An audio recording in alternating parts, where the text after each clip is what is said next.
미국 정부가 북한의 단거리 탄도미사일 발사에 단순한 규탄을 넘어 유엔 차원의 실질적 조치를 모색하는 데 대해 미국의 전문가들은 긍정적인 변화라고 평가했습니다.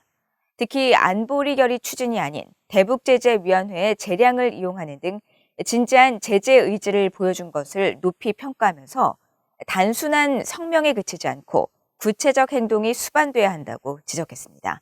박형주 기자가 보도합니다.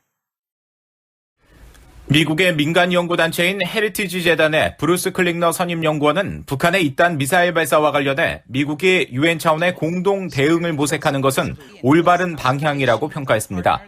바이든 행정부 출범 후 대북 압박과 제재가 미흡했지만 이번 조치를 계기로 북한의 불법 행위에 대한 압박을 더욱 강화할 필요가 있다는 것입니다. So there's a lot more we could do, particularly against Chinese banks and businesses and other entities which are facilitating North Korea's violations. It's good to push the UN to at least discuss the issue, even if China is going to obstruct it.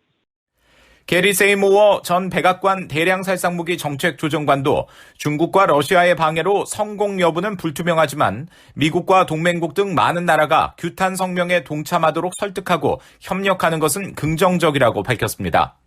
I don't think that China and Russia will support additional sanctions in response to short-range missile tests, but I think the Biden administration is right to at least send the signal that it's willing to seek additional international sanctions in response to ballistic missile tests.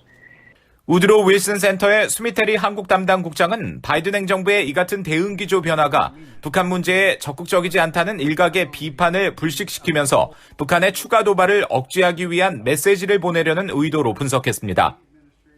And I think the Biden administration wants to sort of at least do something to showcase that that there will be consequences to North Korea further escalating, with the hope that this will somehow stop North Korea from further escalating. 브루킹스 연구소의 마이클 오헨런 선임연구원은 미국의 대응이 예상 가능하고 합리적이며 반대할 수 없지만 가망이 없다면서 이것이 바로 북한이 기대했던 것이라고 주장했습니다.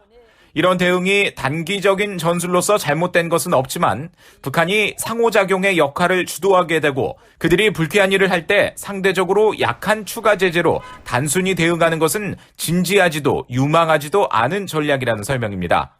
중앙정보국 CIA에서 북한을 담당했던 수김 랜드연구소 정책분석관은 강력한 성명만으로는 충분하지 않으며 구체적인 행동이 동반돼야 한다고 강조했습니다.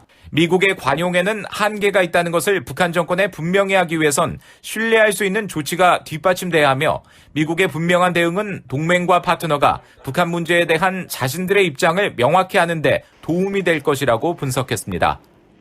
VOA 뉴스 박형주입니다.